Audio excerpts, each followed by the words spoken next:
സൂത്രൻ. നാളെ എൻ്റെ പിറന്നാളാ. എൻ്റെ പിറന്നാളിന് താൻ എനിക്ക് എന്താ സമ്മാനം തരുന്നത്? സമ്മാനം സമ്മാനം തൻ്റെ പിറന്നാളിന് ഞാൻ തനിക്കൊരു കലക്കൻ എലിനകം സമ്മാനം തന്നില്ലേ? ശരിയാ, എന്നാലേ ഞാൻ തനിക്ക് എലിപ്പല്ല് കൊണ്ടുവരാം. നാണക്കേട്, അതൊന്നും പോരാ. എന്നാ പിന്നെ പാറ്റയുടെ ചിറക് മതിയോ? നോ നോ, ഒച്ചിൻ്റെ കൊമ്പായാലോ? അതൊക്കെ മഹാബോറാടോ.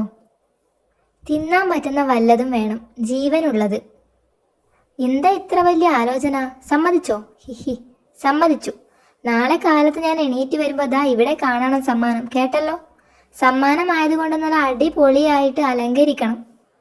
ഹിഹി. അങ്ങനെ ഒരു ദിവസം ആ മണ്ടന്റെ ചെലവിൽ തീറ്റ ഉറപ്പായി. ഹാവു, നേരം വെളുത്തല്ലോ. ഷേരുവിന്റെ സമ്മാനം വന്ന് കാണും.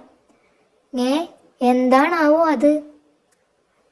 ചീഞ്ഞ 4-5 പഴം, അത് മാമത്തോടിനകത്ത്. ഇതാണോ സമ്മാനം? അയ്യേ പുഴു. ഓ, ജീവനുള്ളത് വേണമെന്ന് പറഞ്ഞത് കൊണ്ടായിരിക്കും.